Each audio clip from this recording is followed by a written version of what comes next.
Hello అండి, అందరూ ఎలా ఉన్నారు? ఇప్పుడు మా అమ్మమ్మగారు చేసిన డ్రై ఫ్రూట్స్ రవ్వ లడ్డు నేర్చుకుందాం. డ్రై ఫ్రూట్స్ని ఫ్రై చేసుకుని మిక్సీ పట్టుకోవాలి. రవ్వను కూడా ఫ్రై చేసుకుని ఒక ప్లేట్లో తీసుకుని దాన్ని బాగా మిక్స్ చేసుకోవాలి. రవ్వని అండ్ డ్రై ఫ్రూట్స్ పౌడర్ని బాగా మిక్స్ చేసుకుని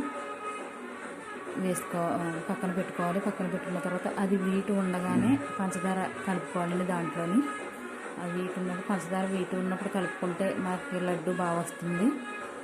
అది బాగా మిక్స్ చేసుకున్న తర్వాత పంచదార అది వేసుకున్న తర్వాత యాలకుల పొడి అండ్ కొద్దిగా నెయ్యి, టేస్ట్ కోసం నెయ్యి వేసుకుని బాగా మిక్స్ చేసుకోవాలి. మిక్స్ చేసుకున్న తర్వాత మనకి ఉండ అవ్వడానికి వేడి చేసిన పాలను దాంట్లో కలుపుకోవాలండి. ఉండ అవ్వడానికి అది పాలైతే వేడి చేసుకున్న పాలు దాంట్లో కలుపుకుని అన్నీ బాగా మిక్స్ చేసుకుని ఇక ఉండలు చేయడం స్టార్ట్ చేద్దాం ఫ్రెండ్స్.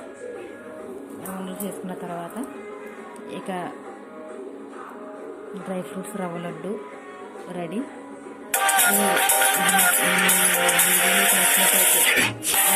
నచ్చినట్టయితే ప్లీజ్ లైక్ చేయండి, షేర్ చేసుకోండి, సబ్స్క్రైబ్ చేయండి. Thank you friends.